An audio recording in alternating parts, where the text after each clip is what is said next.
Hey basketball guys, we have news. Let's go to more Los Angeles Lakers news, but first don't forget to subscribe to the channel and leave a like. Lakers fans are eager for executive Rob Pelinka to make moves and bring in great players. Lakers have several signing options, which could be a big star. With the trade deadline nearing, here are 3 trades the Lakers could make to upgrade their roster and make a push for an NBA title. The trade deadline is on February 8th. And a lot will change throughout the league between then and now. It's no secret the Lakers are interested in making a move and have even engaged in trade talks with Atlanta over DeJounte Murray. But what is the Lakers' goal this trade deadline? What do they need and how can they get it? Let's take a closer look at what's possible. Before diving in, remember the key to trade creation, a scenario in which both parties would benefit and have a reason to say yes.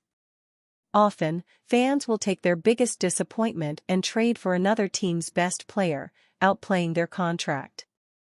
It's not just about matching salaries. It has to make sense beyond the dollars. The path to Zach LaVine. Based on reports so far, the Lakers want to upgrade the guard position. They want a player who can score on their own, shoot well from 3, and be an offense initiator.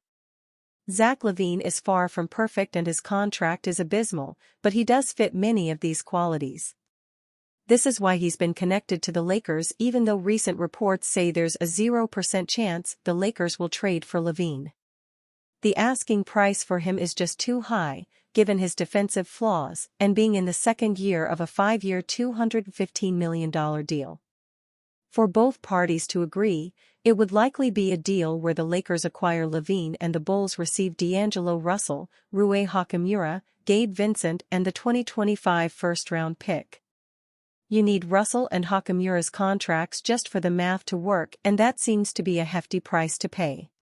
That doesn't seem worth it to give LeBron James another shot, nor do I think it helps you long-term, but if the Lakers want to make the move, this is maybe it takes to get it done. The path to DeJounte Murray. Murray is a much more appealing option for the purple and gold.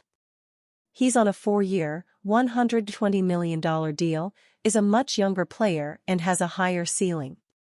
The rumored asking price is high and both teams seem far apart, but there are still weeks of potential negotiations. Both teams have reason to make the trade.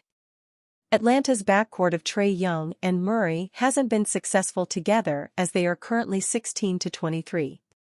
With Young being their star, they main focus on building a winner around him.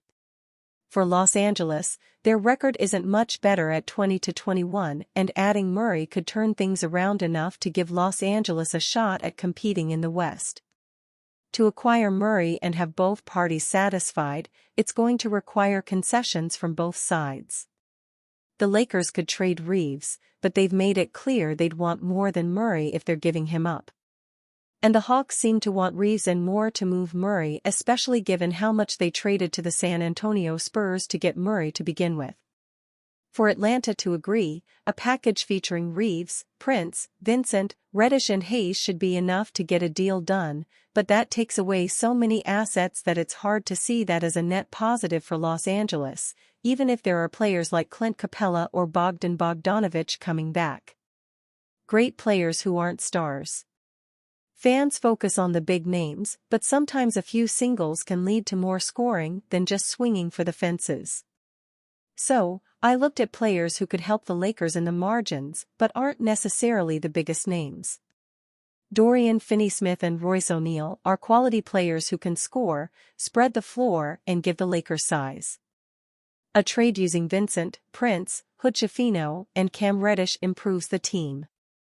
It also still leaves you key assets like Russell, Hachimura, and Reeves to deal for a player like Murray.